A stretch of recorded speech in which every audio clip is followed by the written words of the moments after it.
Pemirsa, dinamika politik terkini jelang pemilu 2024 ini menjadi perhatian dalam sidang tahunan MPR 2022 kemarin. Nah, apa saja pesan yang bisa ditangkap dari statement Presiden, Ketua MPR, DPR, serta adakah pesan di balik busana yang dikenakan Presiden dan Wakil Presiden dalam pidato kenegaraan kemarin? Ya, dan untuk membahasnya kami sudah bersama dengan pakar komunikasi politik via Zoom, Gun Gun Herianto. Selamat pagi, Mas Gun Gun. Salam sehat. Selamat Merdeka. pagi semua, salam sehat. Merdeka. Oke, baik. Mas Gun Gun, kalau kita bahas dari busana Presiden dan Wakil Presiden sendiri nih, kita bahas terlebih dahulu busana adat yang digunakan oleh Presiden, warnanya hijau, melambangkan kesejukan. Kalau Mas Gun Gun sendiri melihatnya seperti apa nih?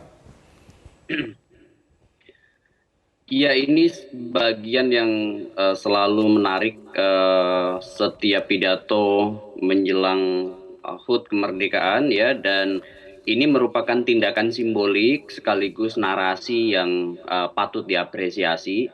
Tindakan simbolik yang tidak berpusat di Jawa, tetapi Indonesia yang menjadi pusat, begitu sehingga kemudian setiap tahun Presiden menggunakan busana dari beragam daerah. Ini menunjukkan bahwa Indonesia beragam ya dari sisi budaya, dan itu kemudian dipanggungkan menjadi sebuah tindakan simbolik, apalagi dipakai digunakan oleh seorang presiden di momen besar begitu ya. Itu bentuk apresiasi sekaligus pesan yang sangat baik. Kemudian yang kedua, ini menyangkut bukan hanya semata-mata tindakan simbolik, tapi juga menjadi pesan yang kontekstual. Kenapa? Karena dari baju yang digunakan dan narasi yang diucapkan atau verbal message-nya itu, itu sangat jelas bahwa ada satu upaya menciptakan prakondisi yang sangat positif, terutama menjelang perhelatan kontestasi elektoral yang sebenarnya prosesnya sudah dimulai tahun ini kan. Ragam tahapan yang tentu sudah disahkan, antara lain sudah mulai dengan pendaftaran calon peserta pemilu partai politik, sudah kemudian memasuki fase menentukan juga ya verifikasi administratif, verifikasi faktual nanti ke depan, dan kemudian nanti ada daftar caleg sementara, daftar caleg tetap, kemudian juga kontestasi, musim lobby dan negosiasi antara kekuatan politik dalam membangun kongsi-kongsi, dan tentu ya ini juga terhubung dengan beragam cara untuk penetrasi ke basis-basis pemilih yang mungkin akan semakin mengeras. Oleh karena itu maka prakondisi atau sebut aja ini namanya instrumental conditioning ya, pengondisian instrumental dalam konteks kita berharap pemilu itu menjadi koridor demokrasi yang betul-betul damai dan mengedepankan yang disebut dengan proses-proses yang jauh lebih demokratis dibanding kemudian mendekonstruksi semangat kekitaan ya melalui kepentingan yang partisan begitu. Baik, kalau misalnya kalau kita bicara soal pakaian adat yang dikenakan oleh Wapres Ma'ruf Amin, Ya. apa sebenarnya pesan yang ingin disampaikan oleh Wapres Ma'ruf Amin? Ya, artinya kan pakaian itu kan bukan hanya semata-mata apa yang kemudian terlihat ya, yang tersurat, tetapi juga yang tersirat. Artinya kan Pak Ma'ruf Amin misalnya menggunakan pakaian Jawa ya, kemudian Pak Jokowi bubble begitu ya, dan juga banyak juga apa namanya, sebut aja komunikator yang hadir di panggung itu ya, entah itu ajudan, entah itu mungkin juga para petinggi lainnya yang menggunakan juga baju adat daerah. Itu menurut saya satu yang kemudian kita bisa simpulkan bahwa Indonesia yang sangat kaya budaya, sangat kaya pesan untuk kemudian menyatukan, ya jangankan kemudian yang diucapkan, dari simbol pakaian aja kita bisa melihat bahwa Indonesia itu memang majemuk. Kemajemukan itulah yang kemudian harus dijaga, karena dalam konteks perspektif demokrasi, demokrasi itu bukan hanya butuh kontestasi ya, tapi juga butuh partisipasi. Selain itu juga butuh yang disebut dengan daya tahan, dalam konteks misalnya menjaga arus perubahan, arus proses perubahan melalui transisi, kemudian konsolidasi, dan nanti pelembagaan atau penguatan demokrasi itu sendiri. Begitu. Baik, menarik ya memang Mas Gun-Gun karena Kiai Ma'ruf ini mengenakan Ya, menarik. baju yang baju dari adat dari presiden begitu di Solo begitu kan, Jawa.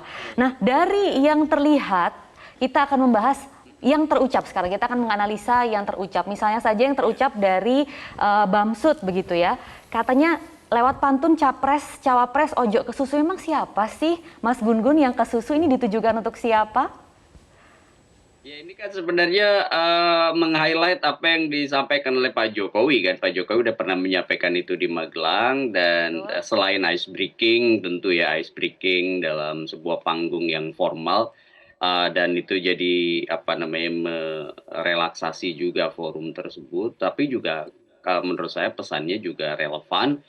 Ya, kenapa? Karena memang saat-saat ini kan begitu banyak orang yang punya kepentingan dengan proses kandidasi ya. Pengusungan nama capres-cawapres oleh partai politik, terutama yang punya kursi di DPR RI.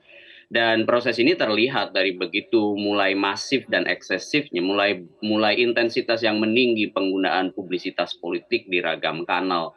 Kemudian juga ya kalau tidak hati-hati juga bisa memicu yang disebut dengan konflik kepentingan ya, terutama misalnya mereka yang berada dalam jabatan-jabatan publik, entah itu menteri, ragam sektor ya, atau mungkin pejabat daerah, kepala daerah ya, yang mungkin udah mulai mengonsolidasikan kuasa politiknya melalui jejaring yang berkehendak untuk kemudian menjadi basis pemenangan, entah itu tim sukses, entah itu tim relawan.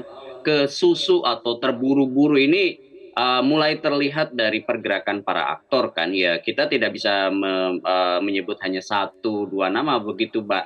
Ya akan banyak nama. Kenapa Mbak Maria? Sampai 2023 ini kan sangat menentukan bagi mereka ya, apakah kemudian dapat pengusungan dari partai atau tidak, ya kan? Nah tetapi yang paling menarik bagi saya adalah apa yang disampaikan juga oleh Pak Jokowi di eksordiumnya, kalau istilah Aristotelian ya, di eksordium itu di pendahuluannya. Pidato beliau kan menyebut soal tantangan ya yang sangat berat ya. Mungkin masih ingat kemarin dinyatakan itu kita menghadapi ujian ya. Selain COVID-19 itu juga perekonomian yang yang baru bangkit itu tiba-tiba kemudian misalnya juga dihantam persoalan-persoalan lain seperti meletusnya konflik di Ukraina, krisis pangan, krisis energi, ya kan, krisis keuangan yang tidak terhindari dan lain-lain. Nah, ini eksordium yang menurut saya memantik dua hal ya dari pesan yang terucap. Pertama adalah kehati-hatian dan kewaspadaan. Yang kedua, Pak Jokowi juga memberi semacam upaya untuk membangkitkan optimisme Indonesia termasuk negara yang kira-kira mampu menghadapi krisis global ini. Ini kan satu-satu narasi yang di awal disampaikan oleh Presiden. Begitu. Iya, dan juga memang ada salah satu makna di pakaian adatnya, harapan begitu ya, harapan untuk bisa menangani hal tersebut. Nah, tapi kalau memang kita membahas mengenai Presiden Jokowi, saya juga ingin membahas mengenai pidatonya yang mengatakan jangan ada lagi politisasi agama dan juga politik identitas begitu. Nah, ini apakah Presiden sedang menyindir bursa yang masuk di tokoh-tokoh capres ataupun capres yang pernah melakukan hal itu menurut Mas Gun-Gun? Ya, ini pesan normatif sebenarnya, pesan normatif yang tentu berkaca dari pengalaman yang sangat berharga bagi praktik demokrasi elektoral di Indonesia, karena sejak 2014 sebenarnya kita mengalami polarisasi tajam dan kecenderungannya mengeras. Ya, 2014, 2017 kita masih ingat rentang 2016-2017 itu ada proses yang sangat luar biasa gegap gempita dalam konteks politisasi agama begitu ya.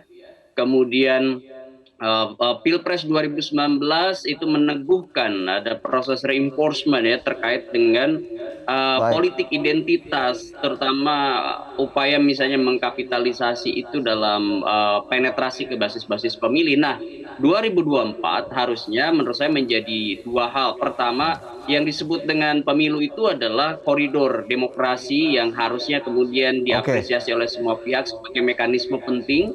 Kemudian yang kedua, ini bisa jadi saluran konflik Mas Gun-gun, ini nanti ada hubungannya juga. juga dengan makna dua sayap yang disampaikan oleh Puan Maharani. Sebelum kita bahas itu, kita dengarkan dulu pernyataan dari Puan Maharani berikut ini.